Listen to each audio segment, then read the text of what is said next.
Okay. Good afternoon and welcome to our public panel on digital connectivity in the Indo-Pacific. My name is Mi-yeon Oh. I'm the Director and Senior Fellow of the Asia Security Initiative in the Cross-Strait Center for Strategy and Security here at the Atlantic Council. First of all, I just want to briefly mention that this panel takes place under the Cross-Strait Series with a partnership between the Atlantic Council and the Taipei Economic and Cultural Representative Office that looks broadly at our major security and economic issues impacting the strategic landscape in the region in the Indo-Pacific. Here we are here to talk about ongoing digital connectivity efforts in the Indo-Pacific, which is a relatively new concept, both in terms of the US Indo-Pacific Strategy and China's Belt and Road Initiative efforts. This new concept has significant geopolitical, security, and economic implications as the world is becoming more digitalized and interconnected. As China continues to construct its own digital Silk Road, DSR as part of its BRI effort, the United States expand its own effort through the digital connectivity and cyber security partnership as part of the Indo-Pacific strategy. The State Department, as you may know, released a report on the Indo-Pacific strategy last week, and it states that, quote, the Indo-Pacific is home to some of the most connected and technologically sophisticated economies on the planet.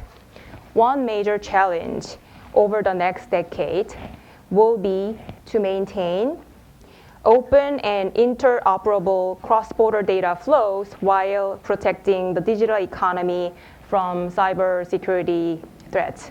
Online data will be massively expanded by growth of IoT, Internet of Things devices, while 5G, fifth generation telecommunications will empower new critical infrastructure, including autonomous vehicles and smart electricity grid.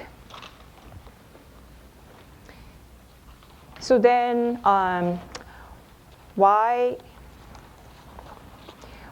is digital infrastructure development a strategic priority for the United States? What is China trying to achieve through its effort, the Digital Silk Road? And what does China's Digital Silk Road mean for the US efforts in the region? And how can the United States and its like-minded partners and allies like Taiwan, Singapore, Japan, South Korea work together to improve digital infrastructure and establish global rules for internet governance?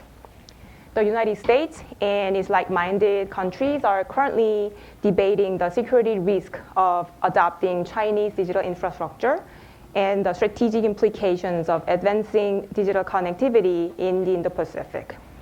This panel, I'm hoping to aim to provide concrete policy recommendations for both the public and private sector in the United States and also in its allies and like-minded partners on how to handle and engage in the race for digital connectivity in the Indo-Pacific.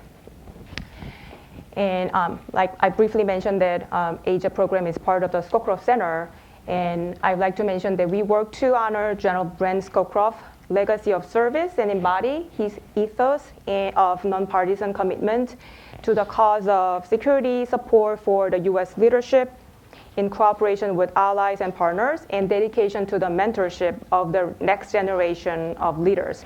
And I think today's topic touches upon many of these issues, and we're thankful to be conducting this event with such an excellent group of panels.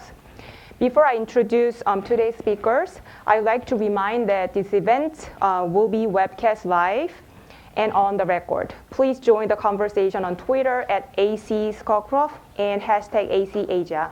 Also, I would appreciate it if you turn off your cell phone during the event. First, we have Mr. Nicholas Montella, Senior Manager for Japan, Korea, and APAC with the US Chamber of Commerce.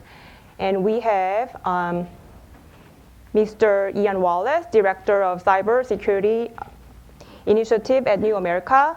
And we have Dr. Robert Atkinson, President of the Information and Technology Innovation Foundation, ITIF. And thank you so much again. And with that, I'd like to start our panel with Nick. And Nick, would you like to offer your insights on U.S. digital connectivity? Sure. Thanks, Mian. It's thank you for having us. When we look at digital connectivity in the Indo-Pacific, I think for the Chamber and for a lot of the companies that we work with, we're looking at it in two ways. There's the physical infrastructure piece of it, the telecommunications infrastructure piece that's going to bring connectivity to the region, and then at the same time, as those connections develop, there's this governance and kind of these policy questions that really need to be answered. And we think it's really important that we're focused not just on one of the two of those, that we're focused on both at the same time. Because we see, at a really high level, and I don't think this is a secret, I mean, it's been raised in, some of the bilateral negotiations between the US and China on trade, that there is this kind of strategic competition between the two in these two areas.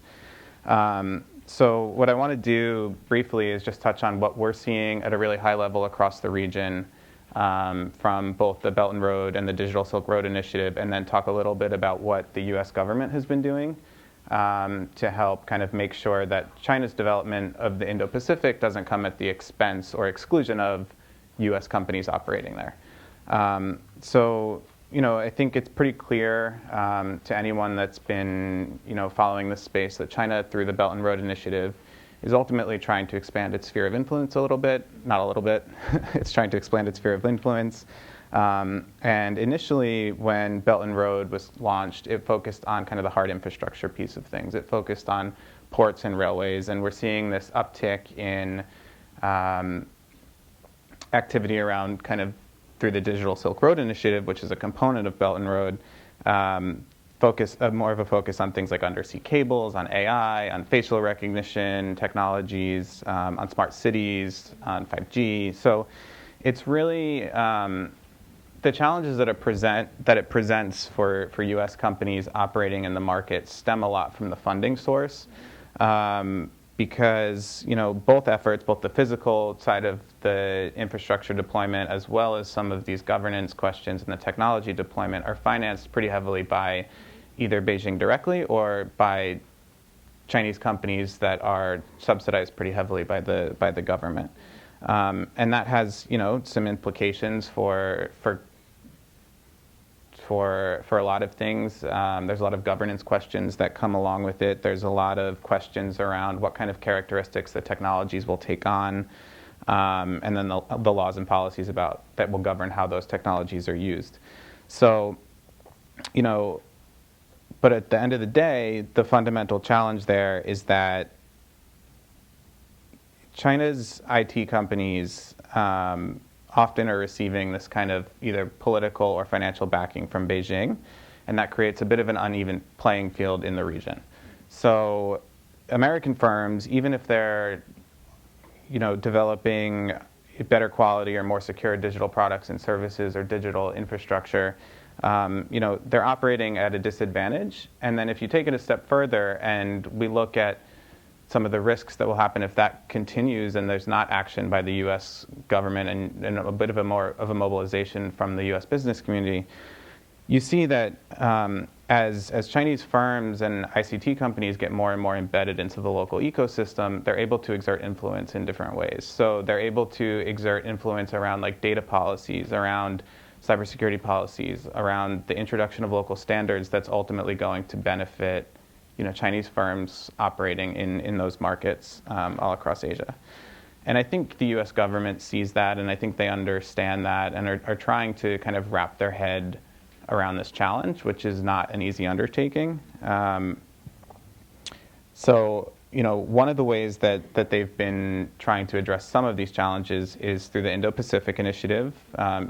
Clearly, the three components of that are focused on energy, on infrastructure, and on digital connectivity. So I think you see this link between the digital connectivity and the infrastructure piece pretty clearly articulated in kind of the U.S. strategy to the region. And the digital connectivity piece, which I'm going to use the DCCP, so Digital Connectivity and Cybersecurity Partnership, is kind of the first step that we've seen the U.S. government take to address these issues at a regional level, rather than kind of one-off exchanges through like bilateral ICT dialogues and stuff like that. We do see the DCCP as a welcome step. It's fundamentally an opportunity for the U.S. government to build trust and facilitate dialogue around emerging technologies and what it means. There's a real need, we think, in the region to focus on enhanced capacity building, to focus on technical assistance, to talk about the governance of these technologies and what it means down the road. And then there's also, a real need to do capacity building and technical assistance on areas related to the hard infrastructure sides of things, such as, how to assess a life cycle cost of an investment. How do you review the terms of a contract to make sure that you're not having this like massive debt burden at the end of it? But to do those things, obviously, funding is needed. The DCCP was allocated, I think, $25 million in its first year, which is substantial, but not really substantial when it's compared to the money that is backing some of the Chinese companies and efforts. So through that, I mean, there's other ways that we can kind of like force multiply on those things. Like the Commerce Department has a great digital attaché program in key markets in Asia, making sure that's continuously funded, making sure it's expanded, giving the tools even within U.S. government to understand how these issues are affecting U.S. companies, and facilitating that dialogue is an important thing that doesn't really cost a lot, but it does take a little bit of a strategic kind of vision. The other thing, and this is to one of your questions, one of the kind of the primary questions is, what can we be doing with allies and like-minded partners?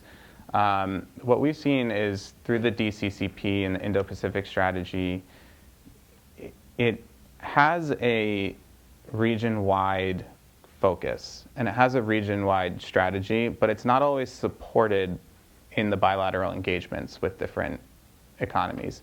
So making sure that the two strategies are mutually reinforcing and that they're supporting each other is really critical. I think, in some cases we see it, like when you look at kind of what the US and Japan just did on the digital trade agreement, that's a bilateral engagement with Japan that's also kind of helping facilitate higher rules and standards around these digital connectivity issues. It hasn't been passed in the Diet yet. We don't know exactly what's going to happen with that, but that's a first step in the right direction. In other instances, we've seen kind of the opposite, where there's not necessarily that same reinforcing mechanism. And then, the other thing before turning it over, that I'd suggest, at least to U.S. policymakers, and it has an impact on allies, is we need to be a little bit more solutions-oriented when we're out in the region talking about these challenges. I think having conversations with partners in the region, you hear like, okay, you don't want us to do this, but what do you actually want us to do? And there's not too many suggestions as to what we're asking of our partners and allies in the region. It's not clear to a lot of them. I think if you look at kind of the Huawei example, that's a really good example of where, okay, we've heard the message loud and clear about the risks, but what is the solution? What do you want us to be doing? So I kind of just leave it with that to start off. Okay, great. Now I would like to turn to Dr. Atkinson. And like Nick said, we're talking about the notion of technology that is embedded in traditional infrastructure that he was talking to BRI. And also, I think we can talk about two levels of analysis today. One would be industrial level, and then the other would be broader U.S.-China strategic competition. And so having said that, why is digital, what do you think that why this digital connectivity is a strategic priority for China and the United States? And what are the key components, and what is Beijing trying to achieve out of this effort? So I don't know how many of you here have watched The Graduate with Dustin Hoffman. Remember that iconic scene where he gets home from college and Guy comes up to him and says one word, plastics. Why did they say plastics? Because plastics was the IT industry of 1960s. You know, it was that, believe it or not, it was a high-tech industry. It was growing dramatically, and everybody's like, oh, I'm going to get into plastics. That's where the money is. That's where we are today with digital. There's a whole set of new digital technologies playing out as we speak. Things like obviously 5G and AI and cloud computing, which is a little more mature. Robotics, IoT. So it's going to be this huge, giant, you know, trillions, tens of trillions of dollars of global investment. And it's also a space now where it's not clear who the leaders are going to be. It's pretty clear who the leader of search is. You know, it's Google. That's not going to change. It's pretty clear who the leader of of social media is. But these are all open industries where China feels like they have an opportunity to win. And so that's really, I think, the most important thing to understand what China's trying to do here is China has a coherent, you can say you don't like it, but it's a coherent strategy to dominate, and I use that word explicitly, dominate virtually every advanced technology industry in the world right now. That's what they want to do.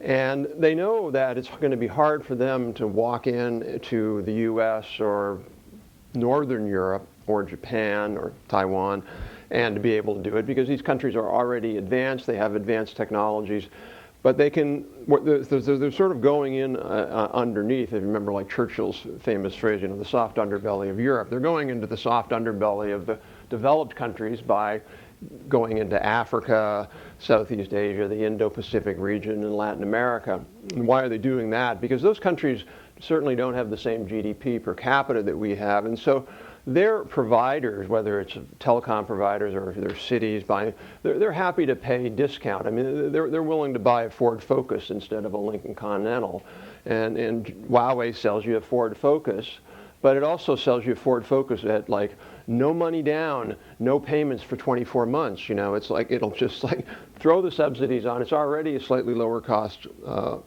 And not just Huawei, most of those are lower cost, lower price. And then on top of that, you have these government subsidies. So for these countries, it's like a really hard decision to say no to them.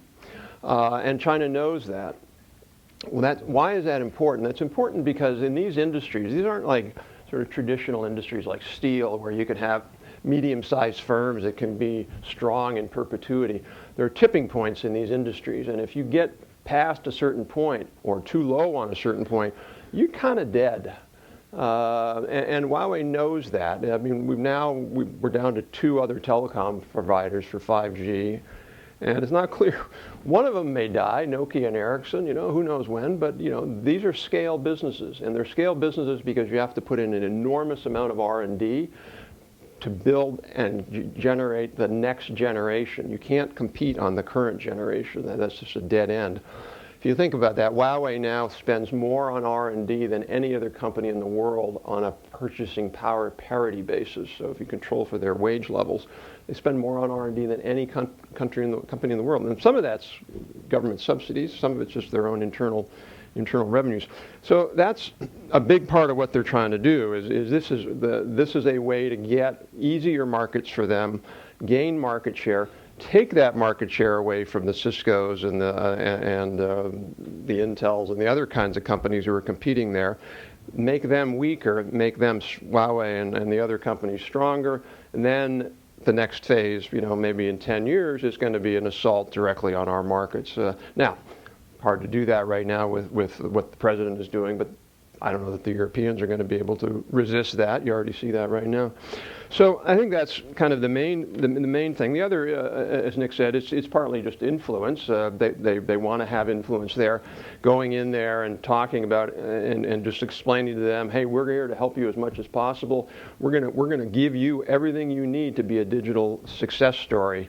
That's pretty hard to turn down if you're a government there. So I think that's the other part. A couple of things that I think we have to really worry about, besides just losing market share, which is super important, and that's standards. They go into these countries and they're selling equipment or giving it away, but they're also buying standards votes.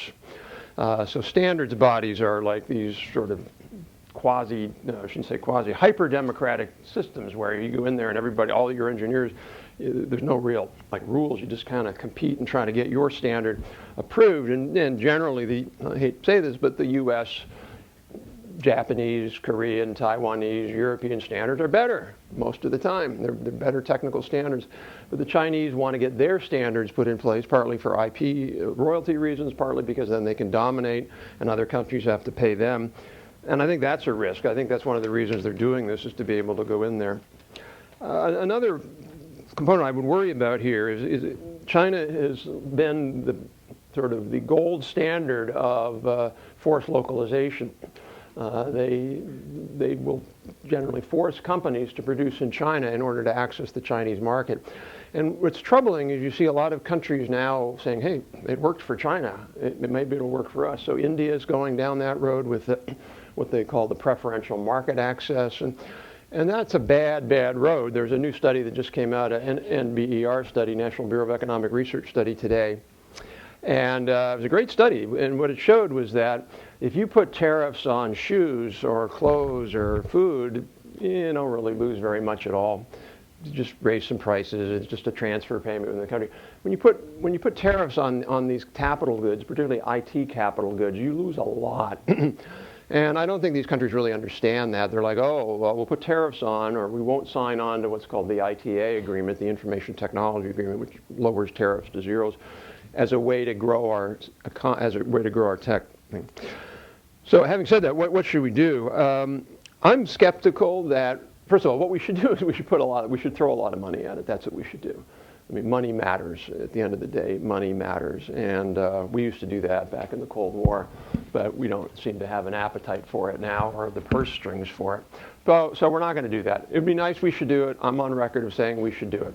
We're not going to do it. But what we could do is, and I agree with Nick here, a lot of what these countries want is we've talked to a lot of these countries, and they're struggling. They don't really, first of all, the first thing they don't understand how to craft a really strong digital transformation strategy. They just don't know.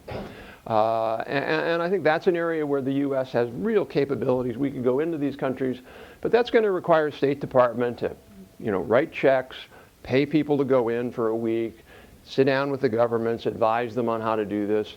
And then clearly other things, Nick, you alluded to, regulatory compliance. How do you set up a regulatory system for 5G? How do you, another question, I was over in India recently, was talking to the head of the telecom ministry, and just how do you get more spectrum for 5G? How do you do it right?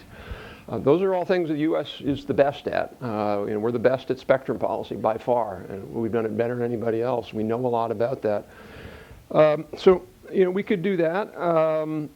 I think another thing we should do is, hopefully we'll pass an Exim Bank bill soon, but we should pass a 10-year authorization of the Exim Bank, not keep reauthorizing it open for every year. And we should significantly increase the loan authority for Exim. I think that would help with some of these. I think we should be a lot more aggressive. Two more things. I think we should be a lot more aggressive at using the WTO. The WTO simply has not been used to confront Chinese subsidy regimes. It can be. There are a lot of things the WTO can't do, or is a hard thing to do, but that is one thing that it can do, and we just haven't pushed hard enough. And the Europeans, the Japanese, the Koreans, the Taiwanese, we all need to get together with a joint case against these subsidies. If you ratchet down some of these subsidies, it really weakens their ability to go out and buy influence like that. Second thing I think we should do, and my colleague Stephen Ezell has written about this. We should make sure that we don't allow this is a more controversial point, but there's an e-commerce agreement in the WTO, and the Chinese want to be part of that. Stephen and my colleague Nigel Corey have written extensively that. That would be, in our view, a big mistake. China should not be allowed to be part of that agreement because we know what their policies are. We know what they want. They do not want cross-border data flows. They do not have cross-border data flows. We want an agreement of like-minded countries, and there's a lot of them, Japan being a leader now in that space. And then lastly, I think we have to make sure we don't do the wrong thing. There's a State Department open request for comments that we filed with about, a month ago or something like that. And the State Department has it's an interesting idea, and it's come up with a voluntary list of technologies that companies could then say, we agree with that, we're not going to export these to totalitarian regimes. So, you know, an example of that would be, you know, something that would be very narrowly used for spying. Sure. The problem is when you look at the list of potential things on that list, it's things like bad things. Servers, most of the thing are used for good things, and we really have to be careful. Even things like facial recognition cameras. The lion's share of facial recognition cameras are used for good things, not bad things. So I just, as State Department and other sorts of bodies go down this in terms of an export control regime, we've really got to be careful. You know, we're a lot better off helping these countries by exporting our technologies to them than having the Chinese export their technologies. Great, thank you so much. None?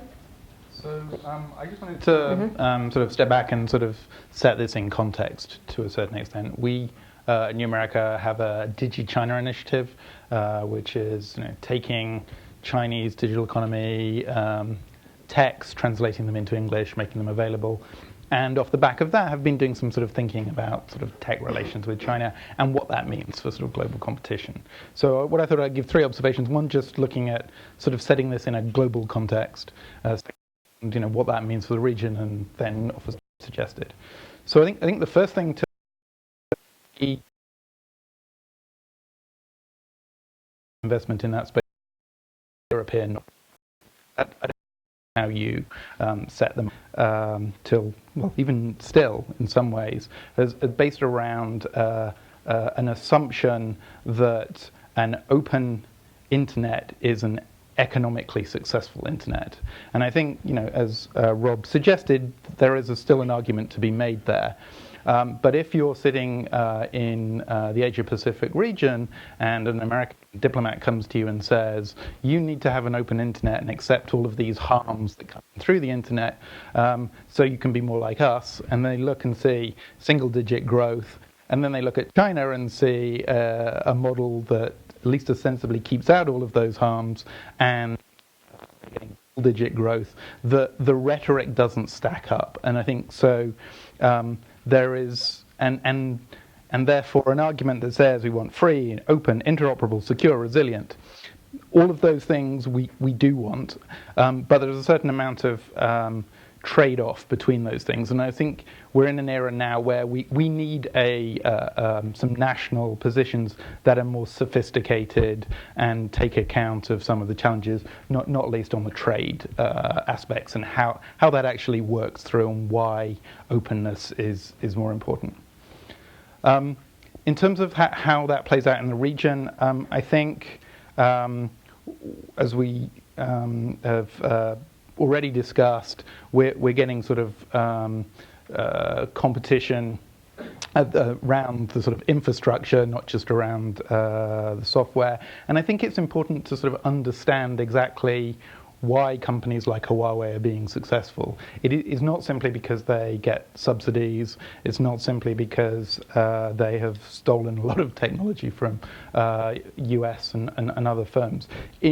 What you actually hear from sort of telcos is that they're more responsive and they're willing to go the extra mile, whereas your Nokias and Ericssons, and they also, I think, have some culture, is the outcomes. And I think we get the sort of the model that sort of US companies have been used to in Europe, where they sort of go in and dominate the market because they have the best products. Chinese companies, startups are able to compete. And then we have some sort of philosophical regions, ideas about and we sort of see that playing out not just in sort of China and neighboring countries, but that's coming to India and elsewhere. And what we're also seeing is the way in which that is playing out in India is starting to have implications for how countries in Africa see the way that they think about their cyberspace. So it's going to be important to get it right in this region. What does that mean for US strategy? Firstly, I think Rob is right. Ideally, we would spend more money, and we'd spend it sort of in sort of providing sort of technical advice, rolling up our sleeves, sort of getting engaged. I also am skeptical that will be the way in which these, we have most impact. I think we do, however, need to invest more effort into if you like, philosophical basis on which sort of US tech should compete, and understand why we think what we think about how laws, regulations, standards should operate in the world, and be able to stand behind that, because I think the shakiness of some of the logic is potentially going to hold us back. There are observable harms coming through the internet, and simply keeping everything open and free is going to be a challenging argument unless you can back it up with some good reasoned arguments for that. I think penultimate point, we probably need to knit together some of the various different initiatives into a sort of more coherent whole. There are an amount of capacity building work that's being done. There is quite a lot of thinking about trade, and that plays closely into governance and how we think about those. And we also have a big kind of norms discussion, which is taking place in New York at the United Nations at the moment. Group of governmental experts, open-ended working group, and thinking how those norms link to what we're thinking about trade, to what we're thinking about, how we build capacity building in the area. And then, and this is perhaps an old-fashioned and maybe overly optimistic view, I think we ought to reassess how we're going out and doing our diplomacy in the region. We recently did a study which we call Digital Deciders, looking at which of those countries in the world have the potential to, or where can we get biggest bang for our buck in terms of sort of how we have enough impact. And I think it's fair to say that actually both the US government and some of our allies have been relatively successful in the right countries, but what is not as clear is that the sort of message that they're taking is one that's going to be heard. So at risk of that sounding naive, being a little bit more empathetic in that dialogue, telling, Nick sort of mentioned the Huawei discussion, going around sort of telling people don't buy Huawei equipment because that could Chinese access to your data, often gets the response, well, if we had US equipment, wouldn't the US sort of simply access our data? Shifting that to an argument that says, actually, this is very insecure equipment, and we have empirical evidence to support that, may be a better way of winning that argument. So I think there are a bunch of things that we could do differently. That doesn't suggest that sort of TCCP and spending money is not good, but it needs to be backed up with a more holistic reassessment of how we do business. Thank you. And I also would like to ask a question as a follow-up, and then follow on your Digital Decider report. And so I think we're talking about transformation of norm, governance and regime with regard to this new technology. And then in the conclusion in the report, and then quoting one person, and then we're concerned about this word is, digital divide or bifurcation into, Chinese-led internet model or non-Chinese internet model led by the United States. But then here we're talking about, I'd like to bring attention to Southeast Asia region, and then I'd like to touch upon this technology leapfrogging issue. So we're talking about a region that really don't have landline, and then they have just so many smartphone, and then with rapidly increasing number, and also they don't have like bank account, but then they're doing like e-payment, etc.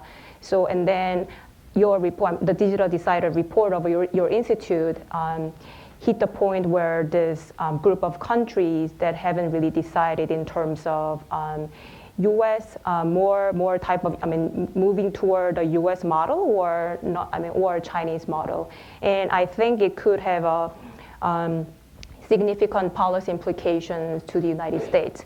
And I'd like to hear each one of you and your views on that. And should I start? Mm-hmm. Yes. So the conclusion report highlighted a comment famously made by Eric Schmidt, but by no means kind of constrained to him, observing that there is the potential for, if you like, a splitting of the internet between a sort of US-dominated internet, Chinese-dominated internet. And we did some analysis of how different countries have shifted their internet policies over time, and what you actually saw was some evidence to support that. Sort of a group of, if for want of a better word, Western countries shifting in one direction, including sort of some Asian countries, but a bunch of others who are becoming more authoritarian, again, for want of a better word. But then a group of countries in the middle to sort of decide which way they want to be pulled, and argued essentially that they're the ones that should be the target for sort of US foreign policy. I think that that analysis stands. The point that we were trying to make in the report is simply that there is still everything to play for. There is some real value in the way in which the US thinks about the internet, and that maybe we haven't been as effective in terms of how we've articulated those arguments. And part of that failure has been we have taken some things for granted and used shorthand, which, as I mentioned earlier, can make it some of those arguments look a little bit superficial, but that there is everything to play for. And if we end up with some countries that are dominated by not just sort of a Chinese governance model, but Chinese tech companies, then we should try and ensure that that is a relatively small part of the world, as opposed to the part of the world that tends towards the US governance model and has more US companies involved. Yeah, so a couple of things. We have a new report will be out, I think, in 2 weeks, looking at this question of the open internet and globalization. And I think it's important to get the understanding of right here. There are some people who are arguing that there will be fundamental split at the architecture level, and we just don't believe that. No country wants to have their own separate routing system, and you don't need it. It's not going to happen. What will happen is, and what is happening obviously, is there'll be blocking, block certain things, and it'll be more or less open. But we're going to still have one global internet. I just don't believe we're not going to, if that's going to split. I do think Ian made a really important point. One of the reasons the U.S. doesn't have a lot of credibility in a lot of these spaces is because we have this sort of haughty approach to the world. We know best, and there's only one way, and it's our way or the highway. And we saw that, for example, with the Washington Consensus on John Williamson's famous Washington Consensus with 10 points or whatever it was. And if you didn't do those things, you're a bunch of idiots and you were destined to be failed. And then obviously China comes along and probably violates all 10 of them and is doing great. So maybe, wait a minute, maybe we weren't telling the truth, or maybe we were misguided. And the Washington Consensus, frankly, was bankrupt from the beginning. It's the wrong model. It's certainly the wrong model for development. China is the wrong model for development. Don't get me wrong. China is the wrong model. But there's something between the China model and the Washington model. And if we don't articulate what that should be, these countries will say, well, I got a choice of this or that. I'm going with the China model. You get the exact same thing on the internet. Our model, the Washington Internet Consensus, is you don't block anything. Maybe you block child pornography, but that's it. Anything goes, doesn't matter. And by the way, I generally agree with that, and sort of agree with that in the U.S. We have free speech. But if you're in Germany, you have a law that says you can't read Mein Kampf. So are we just supposed to tell the Germans, you're wrong, we don't like your law? So in Germany, Mein Kampf is blocked. If you're in Thailand and you're going to Thailand, hey, you should adopt our digital model. By the way, in our digital model, you can watch, your Thai citizens can watch a movie on, a video on YouTube of the king morphing into a monkey. And you ought to keep that up, by the way, because we like that kind of stuff. And for the Thais, this is like the biggest insult you can make, is the king, who is an adored figure, morphing into a monkey. So they block that. And I think the U.S. attitude has to be a little bit more accommodating. And we have to say things like, okay, we get that there's, like Saudi, hey, you can watch Playboy.com all you want. Don't block that. We have to recognize countries have different cultures and values. So we should draw the line a little farther over. Now, the place we should hold the line on is political oppression, democracy. I mean, clearly, those are our values. We believe they're universal, and we're right. But there's all these other things that are more cultural in nature, and if we just insist on our way or the highway, I think we're making a big mistake. And I don't know if I disagree with you, Ian, on a point, maybe just to clarify. I did read a report recently that said, well, there's all sort of these, you look at the world, they're aligned with us, they're not aligned with us, or they're in the middle, and we should help the ones in the middle. And I get that, but I also think it's a mistake if we tell the ones that have adopted our model, and they're really with us, I'm sorry, we're not going to help you. We're only going over for the ones that are on the fence. I think we're sending a bad signal. We're saying, if you're really part of us, you're already on our team, we can ignore you.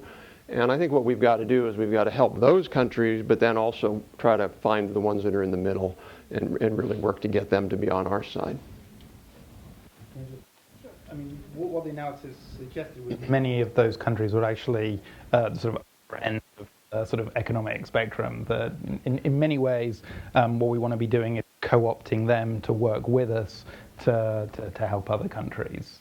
As opposed to really low-income countries who are already on our side. Correct. It's the lower-income countries that are in that sort of decision position where they're thinking, of this internet thing, we do not have the resources to keep out all of these terrible things that it can bring. How do we square that circle? Do we clamp down or not? And I think it's the ones that need.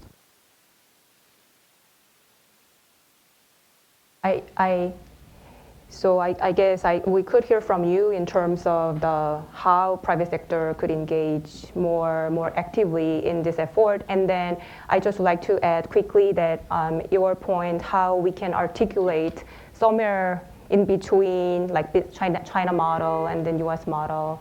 And then when you spoke at CSIS early this year, and then you said that the essence of the Chinese digital Silk Road means that where China is right now in terms of gain market share in the third market. And then, so how Chinese government is trying to sell Chinese companies with their going out strategy, Huawei, GCE, and then Alibaba. And so do you have any, so I think there's a gap between private sector and US government, and then the US chamber have a clear understanding. I think that, it's not possible for the US government just push the private companies to do this level of effort, etc. So I'd like to hear from you, both of you, and also Ian, you could add in later, and then how US private sector and then US companies could do differently or better or from the US government effort. I can kind of start with that, and I think it ties in a little bit to like the comments on empathy and cultural understanding. One thing we've been trying to do at the Chamber, we recognize that every market that our companies operate in, there's going to be something slightly different that they need to adjust to. And, sometimes there's markets that we operate in where the US going in, US government, US private sector going in and saying, do X, Y, and Z, and you'll get X, Y, and Z in return, isn't the most effective strategy to reach kind of the end goal.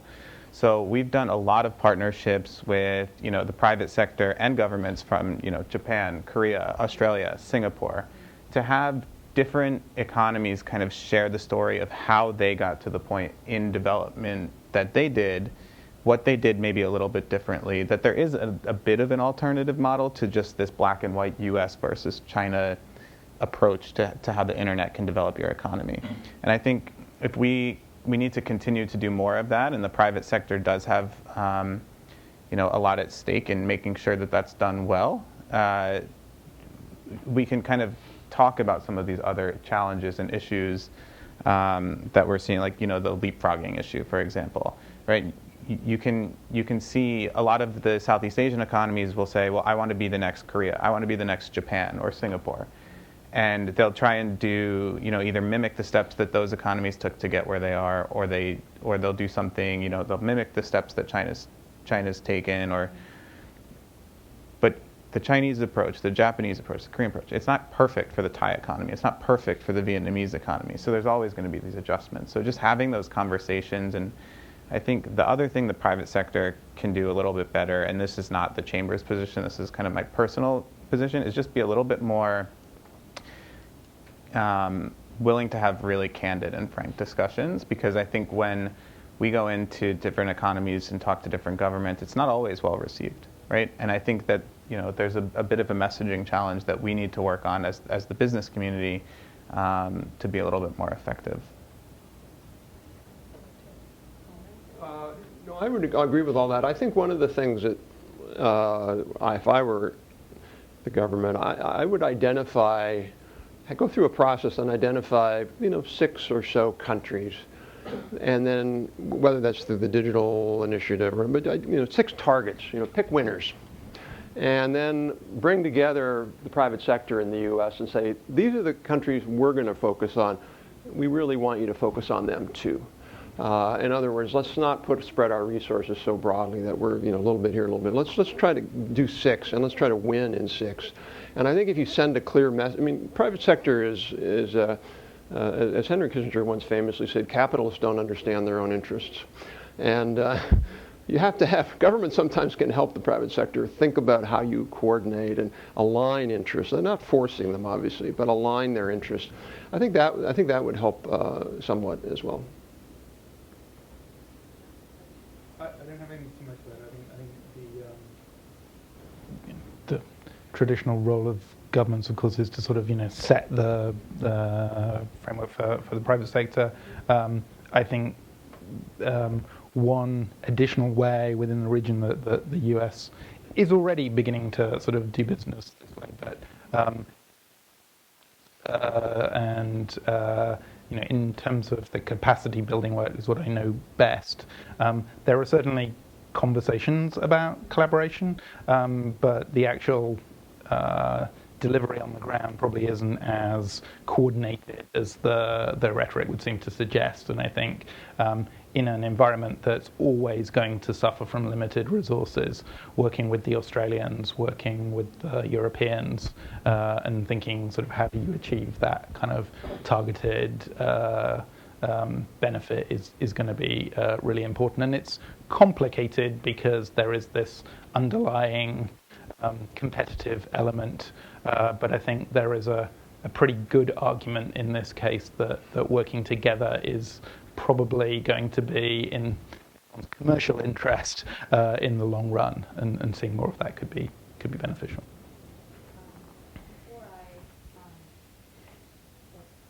I'll open up for a Q&A session. I'd like to spend a little more time in terms of this private sector discussion, and then maybe switching to Chinese private sector, and maybe that also your recent report on the Chinese AI, and then state-owned enterprises. And then this question also goes to both of you, and probably on your recent article, Nick, and you said that the design thinking process is extremely useful to define challenges or best practices around Asia's digital economy and brainstorm solutions. And my understanding is that it was not just to discuss China and then private sector, but then I think that first, state-owned enterprises play a central role in Chinese Belt and Road Initiative. But at the same time, even privately owned companies in China are far more susceptible to government directions than their counterpart in the United States. So could you please, maybe starting with you and your recent article on this design thinking process, would you be able to apply this design thinking process to define challenges with regard to China and then private sector? Yeah, I think for us, what we tried to use the design thinking process as was to identify broader regional trends. The Chamber's membership is really, really big. We represent a lot of different interests. We represent a lot of the major tech firms. We represent a lot of firms that are dependent on the technology that they create. We represent the financial services industry, the healthcare industry. So there's all of these different ways that our companies are facing challenges across the region. And they're not exclusive to China. So we were trying to look at where are the trend lines headed for the region. Are there similar challenges that companies are facing in Vietnam, in Indonesia, in Thailand, that they're also facing in China? Is there a way, or maybe they're not facing it in China and they're facing it in these other markets? And is there a way for us to then, identify if data localization is an issue in X, Y, and Z country? How do we message better on the benefits of enabling cross-border data flows from a commercial perspective? So that's kind of how we looked at it. It wasn't focused on China exclusively or really at all. It was just this broader kind of, it was just a way for us to think a little bit more creatively and strategically about the region, rather than dive into every single market that our companies operate in. Okay, so would you like to comment on Chinese private sector? So the report that you mentioned on AI in China was our latest Digi China report, the first volume of 2 that we have coming out, and I think this includes 14 different authors writing about China and AI, and strips away sort of some of the BS that you kind of see written about Chinese AI and actually looks at the facts. And one of there's some fantastic articles in there. One particular that might call attention to is by Helen Toner and Loran Lasky, who are affiliated with the Center for Security and Emerging Technology at Georgetown, and basically makes the very important, simple but important point that despite the fact that you have a lot of people writing about how China is sort of taking a lead in artificial intelligence. You have Kai-Fu Lee's book on sort of China AI superpowers, that actually Chinese tech companies are heavily dependent on US infrastructure in order to train their AI, and that actually the bottom line is that the US industry still has a lot of advantages when it comes to technology, and that we shouldn't throw up our hands and assume that all is lost. Now, you can get a long way out of borrowing other people's technology, and that actually I think is the counter argument, that you if we're in a sort of age of tinkering, which is Kai-Fu Lee's argument, that can still get you a lot of benefit. But some parallel, I think, on the 5G side, where you can argue that even if others dominate the hardware, the nature of the technology is that software-defined networking is going to be sort of increasingly important, a real opportunity for US companies. So I think that we have seen some real success from Chinese companies. That success is manifesting itself outside of China now, but there are still reasons to think that across the sort of spread of different information technologies, the US can still be very competitive around the world if we adopt the right strategies in order to capitalize on our strengths. Yeah, I mean, I think the way to think about this is an analogy. If we're running a marathon, and the U.S. is like, they got the greatest runner, and super strong, and we're out ahead by about a mile, and look over our shoulder, and this Chinese guy catching up, and we're kind of slowing down, taking a break because we're number one, smoking a cigarette. And the Chinese guys catching up and catching up and catching up, and how's that race going to end? And so that's what I worry about the most. Is we're still ahead. I mean, ITIF did a report on AI, and we looked at about 15 or 16 actual quantitative indicators as opposed to opinions that people have. things like the number of AI research papers, the amount of AI venture capital, et cetera, et cetera. And we compared Europe, China, and U.S. And the U.S. is ahead, China's number 2, Europe's number 3.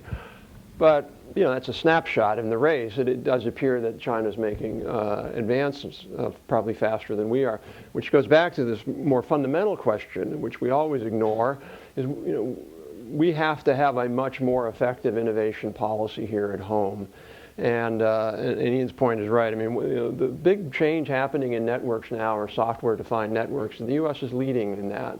We could be in a world where the box is just a stupid little commodity, and Huawei makes those stupid little commodities, and all the value is in the software. I mean, we're in the telecom world. You have special purpose-built boxes for all these different things, and you're going to be in a world where you might have 3 different kinds of boxes where all the functionality and the innovation is going to be at software. The U.S. is pretty good at that. The same thing with AI. I mean, we have AI that's frankly fairly stupid. Fairly brittle, fairly narrow, I should say. I mean, it can beat somebody. It can beat the South Korean guy in Go, which is a national crisis in Korea. It's a game of Go. I'm sorry. It's the only number of squares. You can't go off the board. But it can't do a lot more than that. And so, the next wave of AI has to be real understanding, and we're a ways away from that.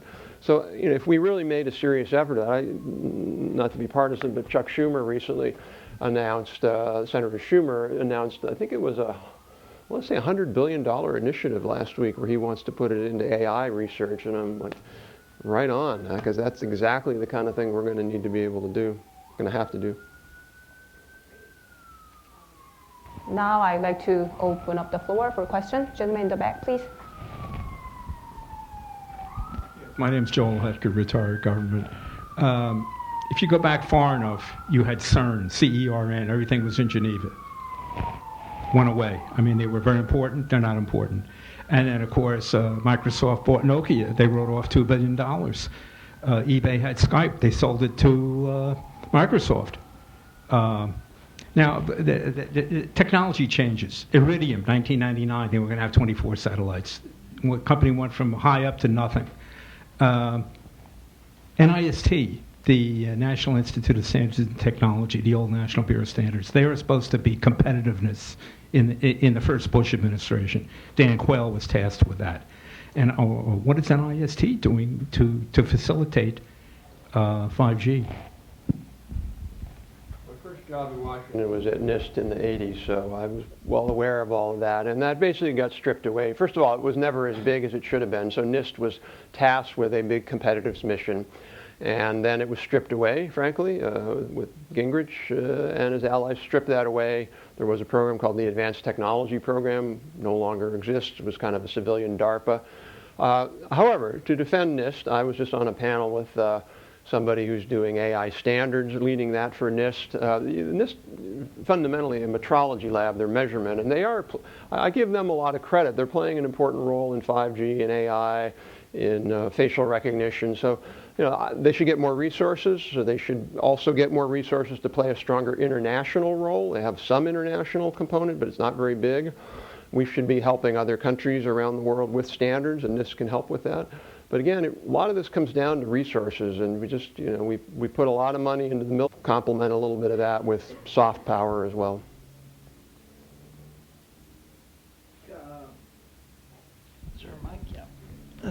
Thank you. Mike Anderson, retired State Department. It's good to talk about digital connectivity, and political connectivity. And it seems to me recently we've had a couple examples of kind of setbacks. One is pulling out of TPP, which was designed to bring people together to address many of the issues you've all been talking about. And secondly, APEC. There was supposed to be an APEC meeting last week. It was canceled. Nobody cares. So what are your thoughts on that political vacuum that we seem to be in at the moment? And haven't we lost a lot of time by kind of pulling out of these things and not coming up, as you say, with a positive agenda of doing something? We know what we're against, but as a nation, we don't seem to be for anything anymore. I can start, I guess. No, I think we ran the U.S. coalition for TPP. We thought it was an incredibly powerful tool for the U.S. private sector and for the U.S. government to enhance economic connectivity across the region.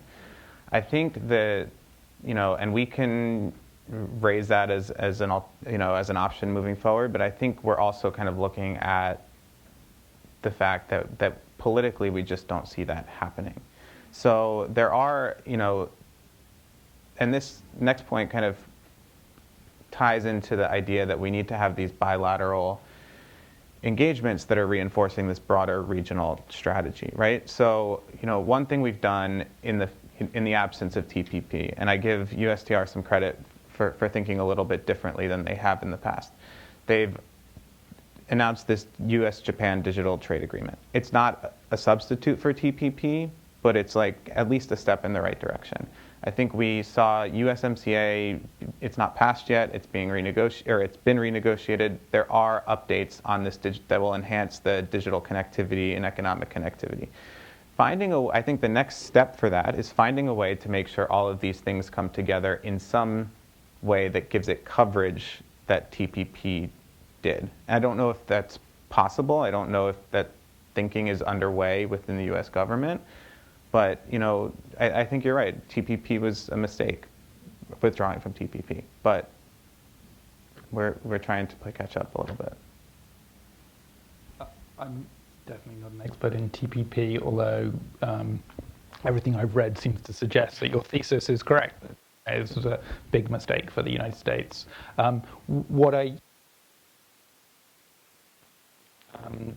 Let's use, and this basically repeats what Nick said. There is a conversation among countries to try and take the learnings from the negotiation process and some of the emerging necessities to work through some of the digital governance challenges. In the margins of the G20, Prime Minister Abe sort of set out some ideas for sort of future digital, beginning to start people thinking about how agreements may be put in place. I have no that will be easy, but I think of all of the elements of the trans-Pacific of trade, the digital ones are the people are realizing that progress needs to be made. And really quickly on that too, the U.S. isn't the only person doing it. I mean, Japan has played a really valuable leadership role, but there's negotiations underway between New Zealand, Singapore, and Chile on this digital economy partnership agreement. Those are a little bit more innovative ways to kind of try and bridge some of the gaps that we're seeing on the economic connectivity piece. They're obviously in their self-interest, but it's also good to see this kind of effort to raise the standards of what that looks like. Yeah, I would raise a slightly different point, which is there is an emerging sort of global techlash. I mean, we have a techlash in the U.S. among the elites if you look at the polling, average American likes tech companies, they like tech. It's the elites who want to sell books that are, raising the fear. But we're seeing that sort of almost this sort of north-south populist pushback against tech. And we're seeing it in a couple different areas. And this is why I think these agreements are important. One is now you see these countries and some advocates for these countries. Basically, the developing countries are victims and developed countries are victimizers. And we've exploited all their resources. And now the latest thing we're going to exploit is their data. Data is the new oil. We're going to mine their data out. We're going to take it away and bring it back to America, and we're going to leave them with nothing. Totally opposite of what's reality. The reality is the data of an American citizen is worth 10 times more than the data of somebody from like India or Pakistan. Their data is worth very little because they don't spend very much. You can't monetize that data very well because they're not really big consumers. But they get exactly the same internet applications as I get. They get Facebook, they get Twitter, they get Google, they get all that stuff. So the reality is we are subsidizing developing countries, which is fine. I mean, I'm not complaining about it, but that's the reality. And yet the narrative that's emerging now is that data is the new oil and the big tech platforms are exploiting these countries. We have to get out in front of that narrative and other similar narratives. Another narrative being that once data leaves a country, it's in the Wild West of privacy rules. Exactly wrong. If you're Ford Motor Company or Citibank and you're in Zimbabwe and you have a branch there and you take the Zimbabwe person data and you move it down to Johannesburg, you have to comply with Zimbabwe law. And so there's all these sorts of things that we haven't articulated strongly enough. I mean, I don't see the US government doing that. I don't see very few people doing that. We've really got to educate people on what the big benefits of this are, how it really works, not how the sort of, left-wing populist advocates would claim it works. Thank you. Back to the AI discussion. You talked about AI being kind of like a marathon, and the U.S. is kind of slowing down in terms of research and reports coming out. Can you talk a little bit about, I mean, it seems like AI is an extremely broad field. Are there areas in which the United States is ahead and well ahead, or areas where we're falling behind? It seems like there are just a lot of different applications, and people throw out the term AI, but it can be applied across almost every industry. Well, I think you have to differentiate between industries using AI, which is going to be, frankly, also, that's the other thing, we do a terrible job.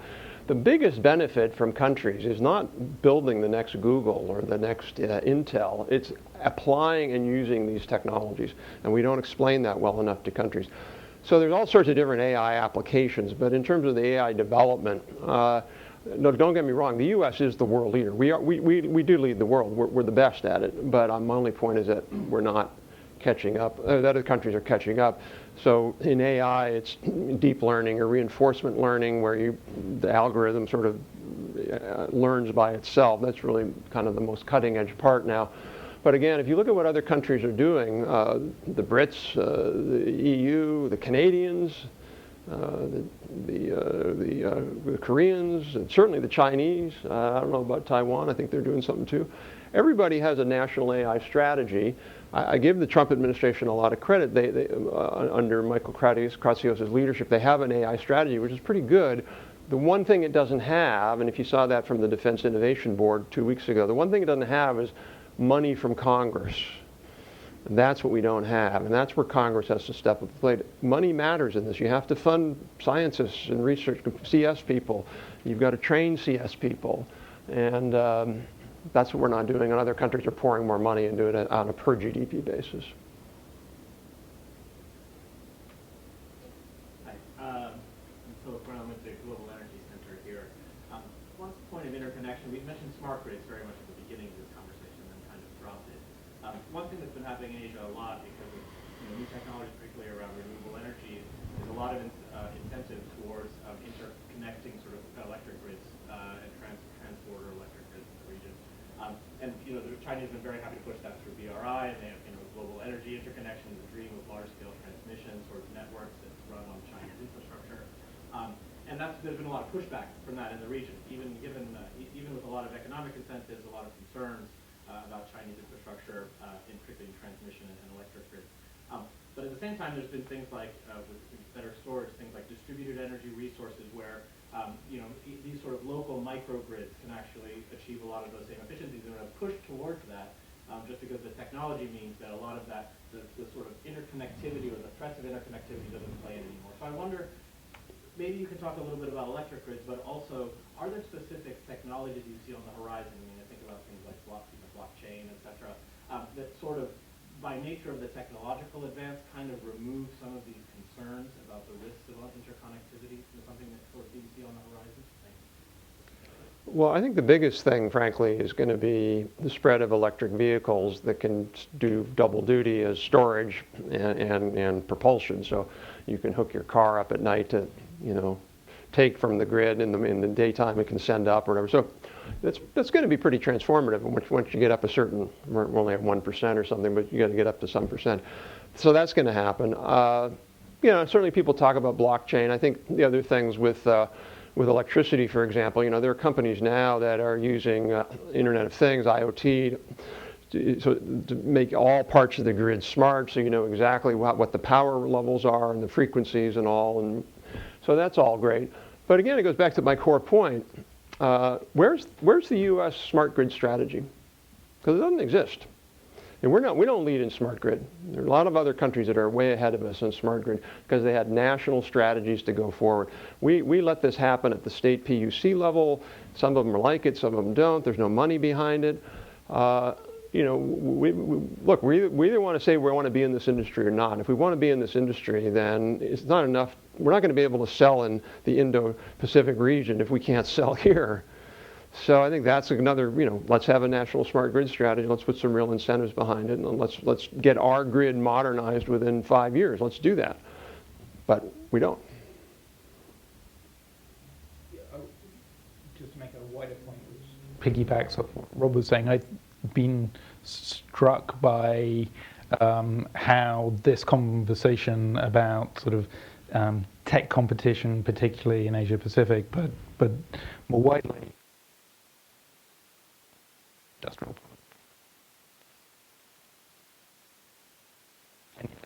and even in that, from being a sort of to one,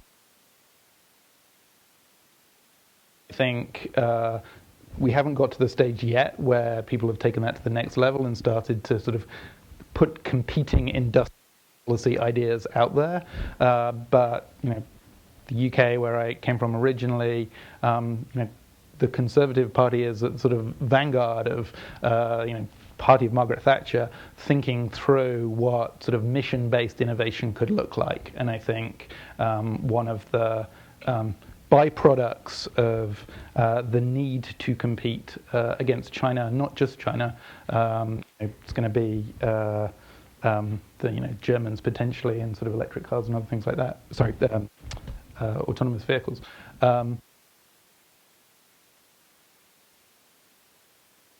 That creates the conditions by which US companies can compete abroad is going to be true, and I defer to you on this, but I suspect the energy sector may be one of those areas where that comes before it comes in other sectors.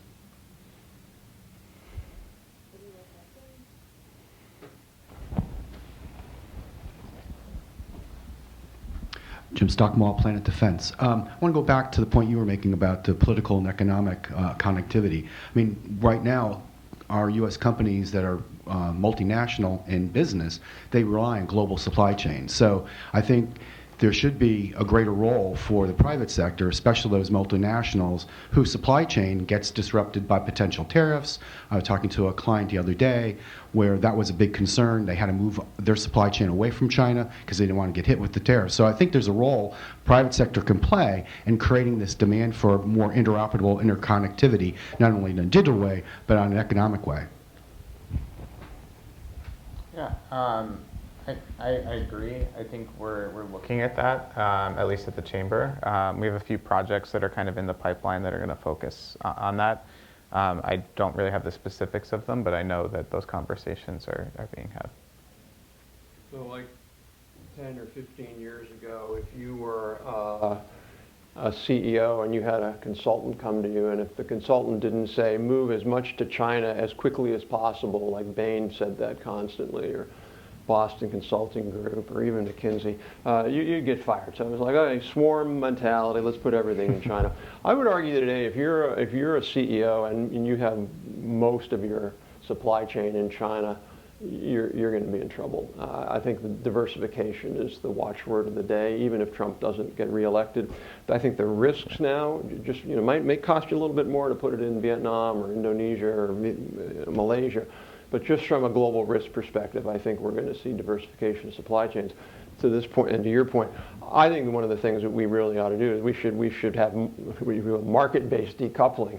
In other words, we should say to the Vietnamese, hey, let's get a free trade agreement, no tariffs between us, or India, or all these other countries where companies, or Mexico is a great example. Why we threatened tariffs on Mexico was, I don't know why we did it. I thought it was a huge strategic mistake.